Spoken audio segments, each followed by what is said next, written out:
زي الفل. ومعانا البوله الجباره بتاعت تupperware، البوله الدائريه. هتلاقيها احنا مميزين جدا بالغطاء الدائري المحكم للغلق. اكلك هيفضل زي ما هو بفترات طويله اكتر من الفترات اللي بتقعد في الثلاجه. يعني اكلك المطبوخ، الست العامله اللي بتقف مره واحده في الاسبوع تعمل اكلها كله، بيفضل الاكل محتفظ بلونه وريحته وطعمه ما بيتغيرش. معايا البوله دي حجمها 2 لتر.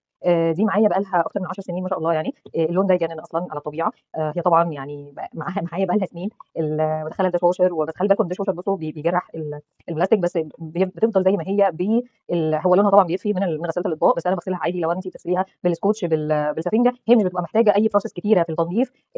محكمه الغلق جدا. اقدر احط فيها الجبن، كل الجبن، سواء البيضه، القريش، بتفضل معايا لاخر حته جبنه، بتفضل بيضه زي الفل. مش بخاف ان هي تصفر او تريم، لان الغطا محكم جدا فمانع للتسريب. فاقدر اخد معايا وانا خارجه تونه بالزيت والخل والليمون. ممكن اخد معايا شوربه لو رايحه الشغل. طبعا باخد اكل معايا في الثلاجه، اكلي كله متجهز بس على التسخين ادخله الميكروويف ويتسخن. طبعا مش في البوله دي، لان البوله دي مش بتدخل في الميكروويف. عايزه اوريكم برده ان الغطا بتاع بوله الميكروويف اللي هو بيبقى فيه صمام، اقدر ان انا اغطيها بيها، لان هم الاحجام كلها واحد ونص و2 لتر. الغطا نفسه كله نفس القطر بتاع الفتحه بتاعه البوله، بيغطوا كلهم على بعض من الاحجام الهائله جدا. يعني انا بعد مثلا المسقعه باخد الجزء، والجزء الثاني بحطه في البوله، احطه في الثلاجه. عملت كميه رز، باخد كميه رز ثانيه احطها في البوله، احطها في الثلاجه في اي وقت، اطلعها على تسخين في الالترا على طول في بوله مايكروويف. لو انا عندي بوله مايكروويف هايله جدا. لو انا واخده في العزومات بره، اكلي معايا ما بيسربش، بيفضل زي ما هو لاخر حاجه، زي بيضه زي الفل. ثانك يو. هي نازله معانا في العروض حلوه قوي. العشاء الموف هتلاقي المطبخ بتاعي كله مبهي كده، والثلاجه تفتح النفس.